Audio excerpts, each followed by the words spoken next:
De mi país y mi familia poco tengo que decir. Un trato injusto y el andar de los años me arrancaron del uno y me alejaron de la otra. Mi patrimonio me permitió recibir una educación esmerada, y la tendencia contemplativa de mi espíritu me facultó para ordenar metódicamente las nociones que mis tempranos estudios habían acumulado. Las obras de los moralistas alemanes me proporcionaban un placer superior a cualquier otro, no porque admirara equivocadamente su elocuente locura, sino por la facilidad con que mis rígidos hábitos mentales me permitían descubrir sus falsedades. Con frecuencia se me ha reprochado la aridez de mi inteligencia, imputándome como un crimen una imaginación deficiente. El pirronismo de mis opiniones me ha dado fama en todo tiempo. En realidad, temo que mi predilección por la filosofía física haya inficionado mi mente con un error muy frecuente en nuestra época.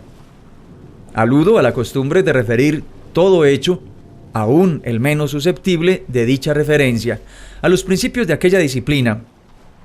En general, no creo que nadie esté menos sujeto que yo a desviarse de los severos límites de la verdad, arrastrado por los fuegos fatuos de la superstición.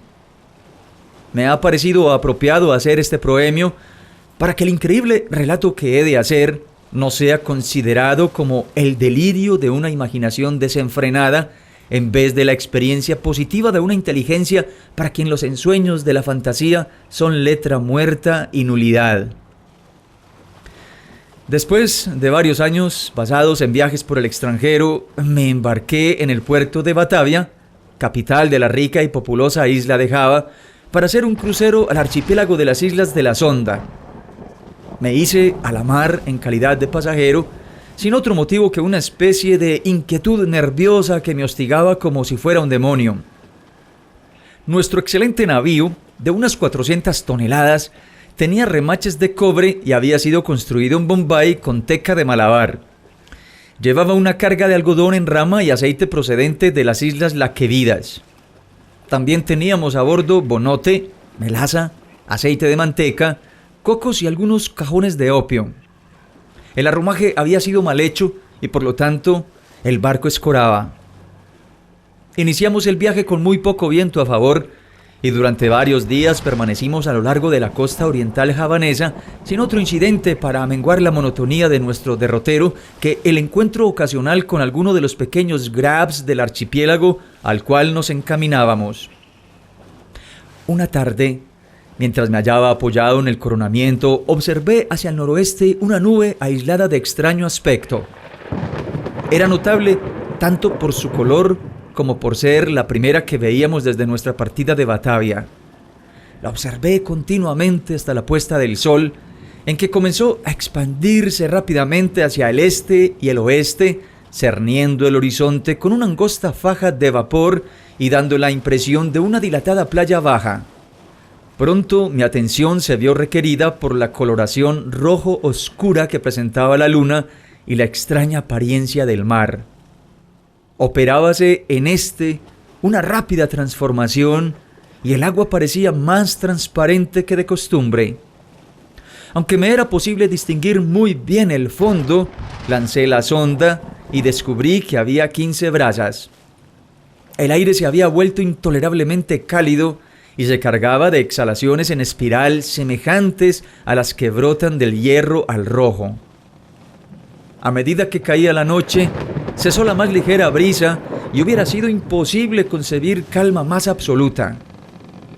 La llama de una bujía colocada en la popa no oscilaba en lo más mínimo y un cabello, sostenido entre dos dedos, colgaba sin que fuera posible advertir la menor vibración. Empero, como el capitán manifestara que no veía ninguna indicación de peligro, pero que estábamos derivando hacia la costa, mandó arriar las velas y echar el ancla. No se apostó ningún vigía y la tripulación, formada principalmente por malayos, se tendió sobre el puente a descansar. En cuanto a mí, bajé a la cámara, apremiado por un penoso presentimiento de desgracia. Todas las apariencias me hacían ver la inminencia de un huracán. Transmití mis temores al capitán, pero no prestó atención a mis palabras y se marchó sin haberse dignado contestarme. Mi inquietud, sin embargo, no me dejaba dormir, y hacia medianoche subí a cubierta. Cuando apoyaba el pie en el último pendaño de la escala de toldilla, me sorprendió un fuerte rumor semejante al zumbido que podría producir una rueda de molino girando rápidamente, y antes de que pudiera asegurarme de su significado, sentí que el barco vibraba. Un instante después, un mar de espuma nos caía de través y, pasando sobre el puente, barría la cubierta de proa a popa. La excesiva violencia de la ráfaga significó en gran medida la salvación del navío. Aunque totalmente sumergido, como todos sus mástiles habían volado por la borda, surgió lentamente a la superficie al cabo de un minuto y, vacilando unos instantes bajo la terrible presión de la tempestad, acabó por enderezarse. Imposible me sería decir por qué milagro escapé a la destrucción. Aturdido por el choque del agua, volví en mí para encontrarme encajado entre el codaste y el gobernalle. Me puse de pie con gran dificultad y, mirando en torno, presa de vértigo, se me ocurrió que habíamos chocado contra los arrecifes.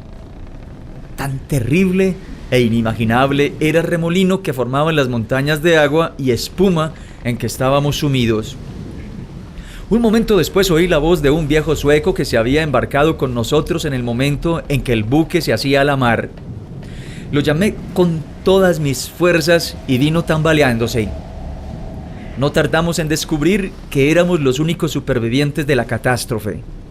Todo lo que se hallaba en el puente había sido barrido por las olas. El capitán y los oficiales debían haber muerto mientras dormían, ya que los camarotes estaban completamente inundados. Sin ayuda, poco era lo que podíamos hacer, y nos sentimos paralizados por la idea de que no tardaríamos en zozobrar. Como se supondrá, el cable del ancla se había roto como un bramante al primer embate del huracán, ya que, de no ser así, nos habríamos hundido en un instante. Corríamos a espantosa velocidad y las olas rompían sobre cubierta. El maderamen de popa estaba muy destrozado y todo el navío presentaba gravísimas averías. Empero, vimos con alborozo que las bombas no se habían atascado y que el lastre no parecía haberse desplazado. Ya la primera furia de la ráfaga estaba amainando y no corríamos mucho peligro por causa del viento, pero nos aterraba la idea de que cesara completamente, sabedores de que naufragaríamos en el agitado oleaje que seguiría de inmediato. Este legítimo temor no se vio, sin embargo, verificado. Durante 5 días y 5 noches, durante los cuales nos alimentamos con una pequeña cantidad de melaza de azúcar, trabajosamente obtenida en el castillo de proa, el desmelenado navío corrió a una velocidad que desafiaba toda medida, impulsado por sucesivas ráfagas que, sin igualar la violencia de la primera, eran, sin embargo, más aterradoras que cualquier otra tempestad que hubiera visto antes. Con pequeñas variantes navegamos durante los primeros 4 días hacia el sudoeste y debimos de pasar cerca de la costa de Nueva Holanda. Al 5.º día, el tiempo se puso muy frío, aunque el viento había girado un punto hacia el norte.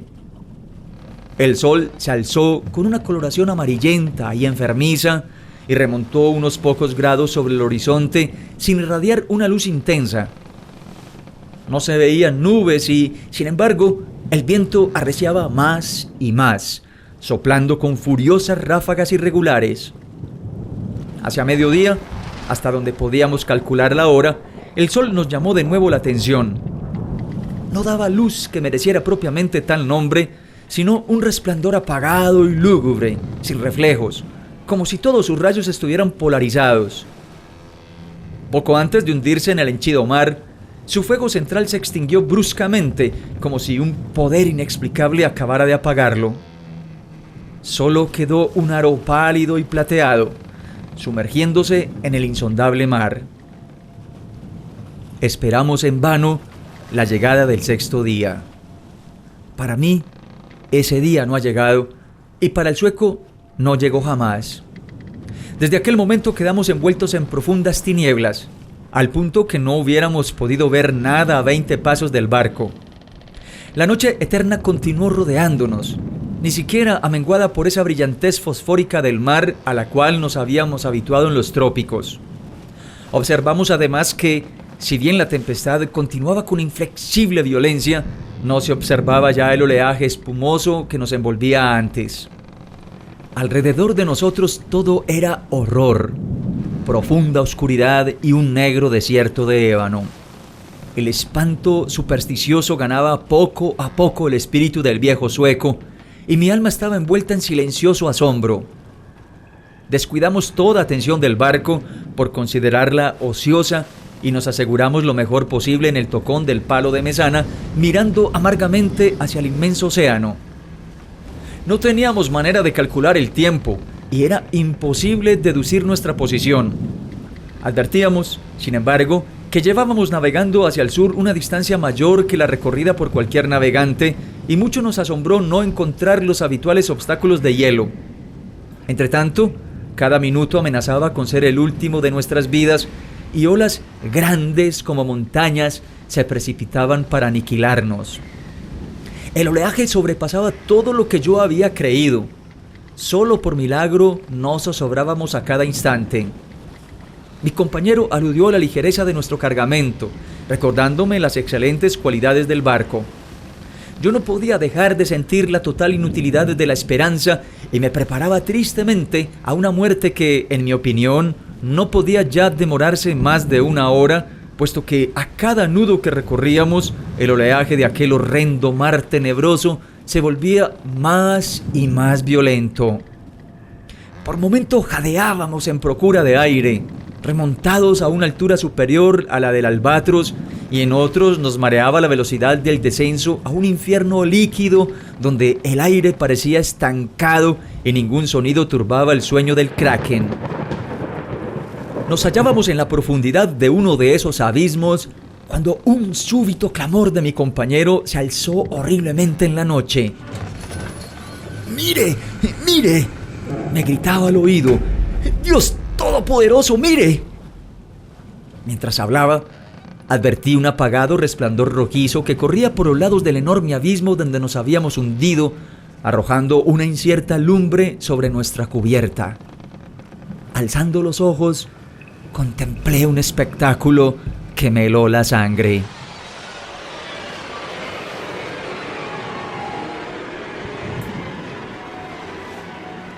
A una espantosa elevación, inmediatamente por encima de nosotros y al borde mismo de aquel precipicio líquido, se cernía un gigantesco navío de quizá 4.000 toneladas. Aunque en la cresta de una ola tan enorme que lo sobrepasaba 100 veces en altura, sus medidas excedían las de cualquier barco de línea o de la Compañía de Indias Orientales. Su enorme casco era de un negro profundo y opaco, y no tenía ninguno de los mascarones o adornos propios de un navío. Por las abiertas portañolas asomaba una sola hilera de cañones de bronce, cuya reluciente superficie reflejaban las luces de innumerables linternas de combate balanceándose en las jarcias. Pero lo que más me llenó de horror y estupefacción fue ver que el barco tenía todas las velas desplegadas en medio de aquel huracán ingobernable y aquel mar sobrenatural. Cuando lo vimos por primera vez, solo se distinguía su proa, mientras lentamente se alzaba sobre el tenebroso y horrible golfo de donde venía. Durante un segundo de inconcebible espanto, se mantuvo inmóvil sobre el vertiginoso pináculo, como si estuviera contemplando su propia sublimidad. Luego tembló, vaciló y lo vimos precipitarse sobre nosotros.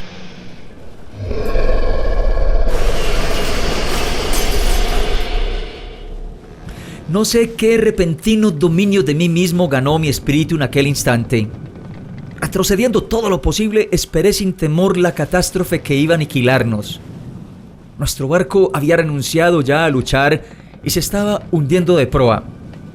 El choque de la masa descendente lo alcanzó, pues en su estructura, ya medio sumergida, y como resultado inevitable, me lanzó con violencia irresistible sobre el cordaje del nuevo buque. En el momento en que caí, el barco viró de bordo y supuse que la confusión reinante me había hecho pasar inadvertido a los ojos de la tripulación. Me abrí camino sin dificultad hasta la escotilla principal, que se hallaba parcialmente abierta, y no tardé en encontrar una oportunidad de esconderme en la cala. No podría explicar la razón de mi conducta.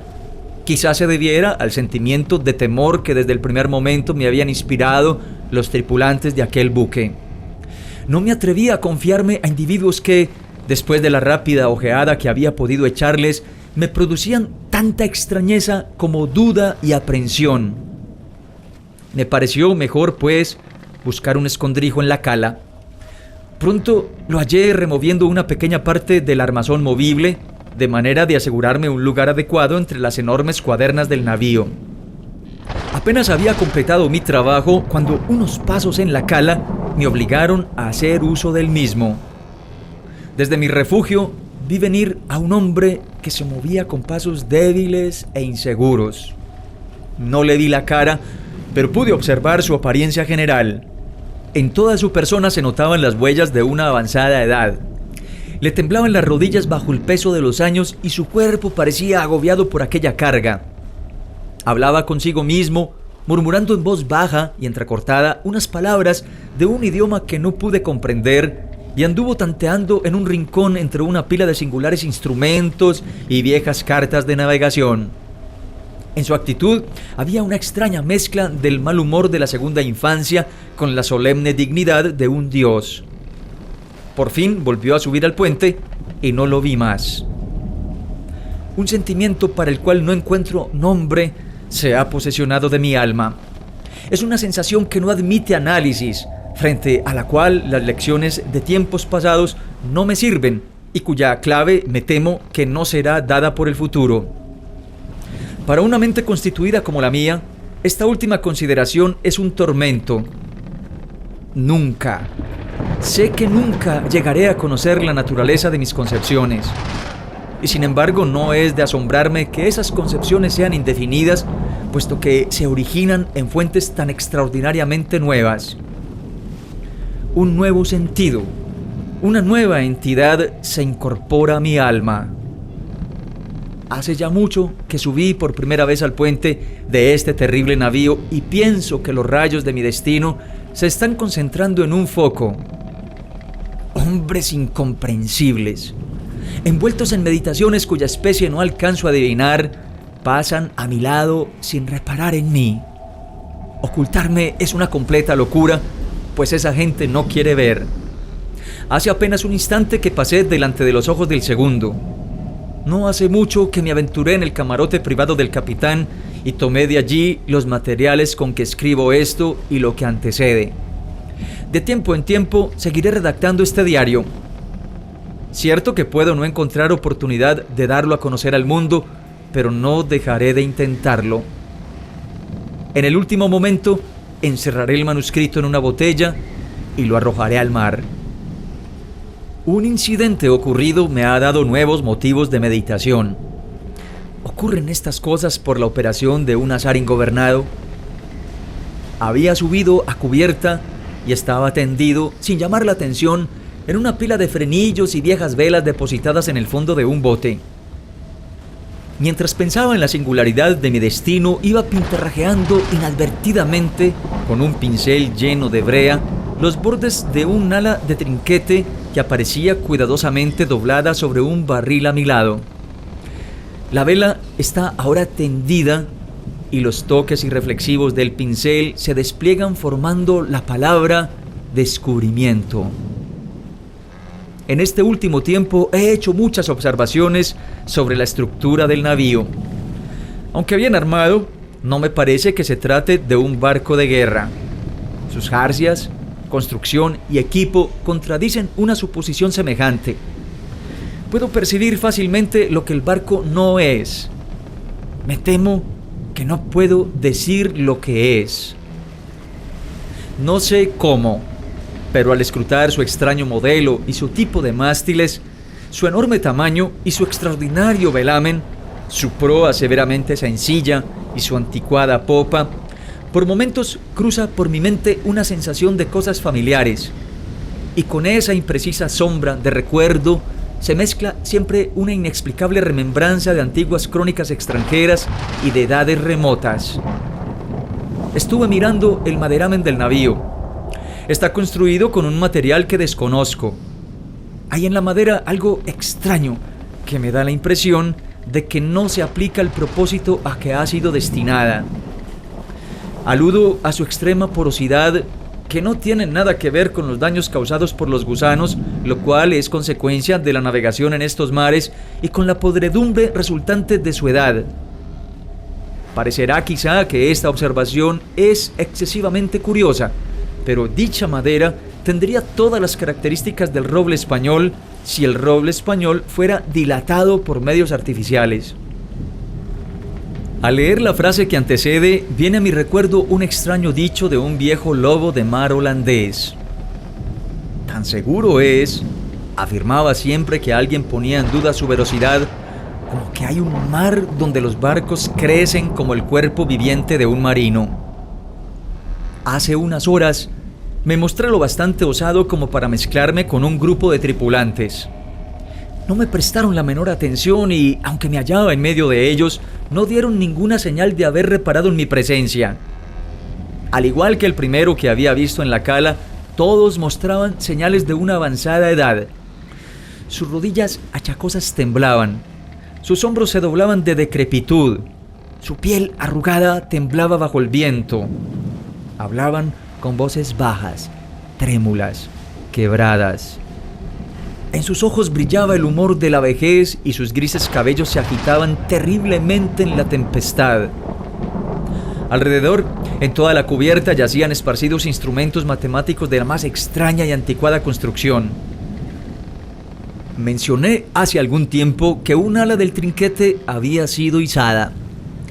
Desde ese momento, arrebatado por el viento, el navío ha seguido su aterradora carrera hacia el sur, con todo el trapo desplegado desde la punta de los mástiles hasta los botalones inferiores, hundiendo a cada momento los penoles de las vergas del Juanete en el más espantoso infierno de agua que imaginación humana alcance a concebir. Acabo de abandonar el puente donde me es imposible mantenerme de pie, aunque la tripulación no parece experimentar inconveniente alguno. Para mí es un milagro de milagros que nuestra enorme masa no sea tragada de una vez y para siempre. Seguramente estamos destinados a rondar continuamente al borde de la eternidad sin precipitarnos por fin en el abismo. Pasamos a través de olas 1000 veces más gigantescas que las que he visto jamás, con la facilidad de una gaviota. Las colosales aguas alzan sus cabezas sobre nosotros como demonios de la profundidad, pero son demonios limitados a simples amenazas y a quienes se les ha prohibido destruir. Me siento inclinado a atribuir esta continua sobrevivencia a la única causa natural que puede explicar semejante efecto.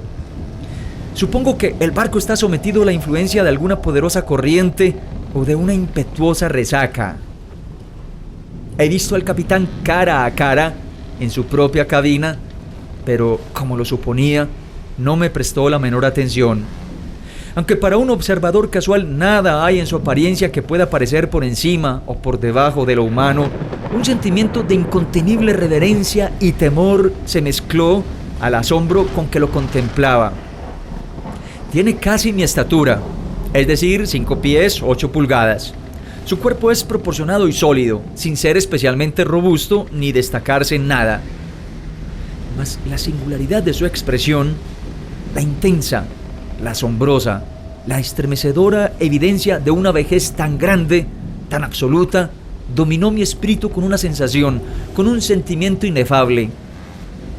Aunque poco arrugada, su frente parece soportar el sello de una miríada de años. Sus cabellos grises son crónicas del pasado y sus ojos, aún más grises, son síbilas del futuro. El piso del camarote estaba cubierto de extraños infolios con broches de hierro, estropeados instrumentos científicos y viejísimas cartas de navegación fuera de uso. El capitán apoyaba la cabeza en las manos mientras contemplaba con llameantes e inquietos ojos un papel que tomé por una comisión y que en todo caso ostentaba la firma de un monarca.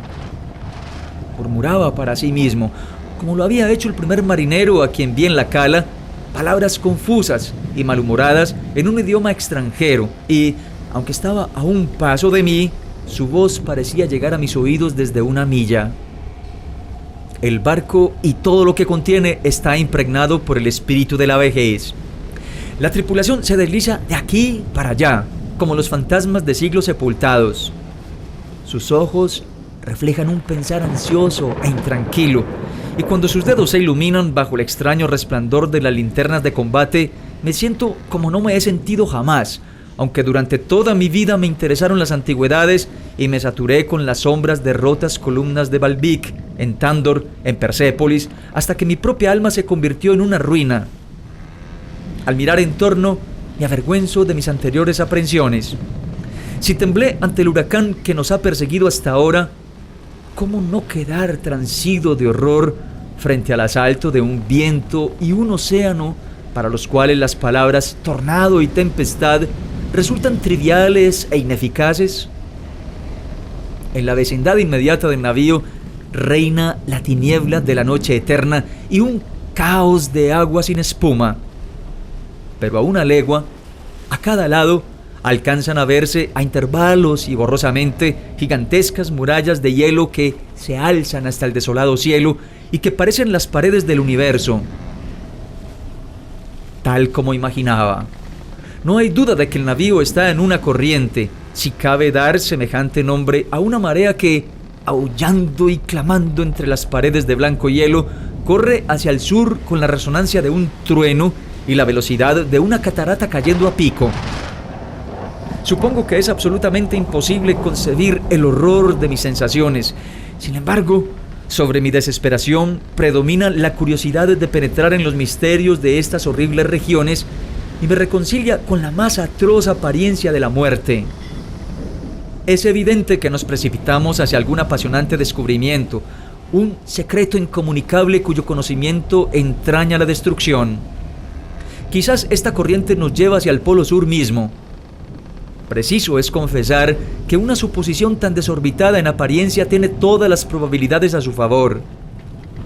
La tripulación recorre el puente con pasos inquietos y vacilantes, pero noto en sus fisonomías una expresión donde el ardor de la esperanza sobrepasa la apatía de la desesperación. El viento sigue.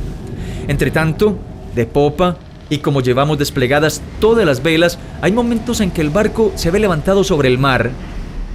¡Oh, horror de horrores! El cielo acaba de abrirse a la derecha y a la izquierda, y estamos girando vertiginosamente en inmensos círculos concéntricos, bordeando un gigantesco anfiteatro, cuyas paredes se pierden hacia arriba en la oscuridad y la distancia. Pero poco tiempo me queda para pensar en mi destino.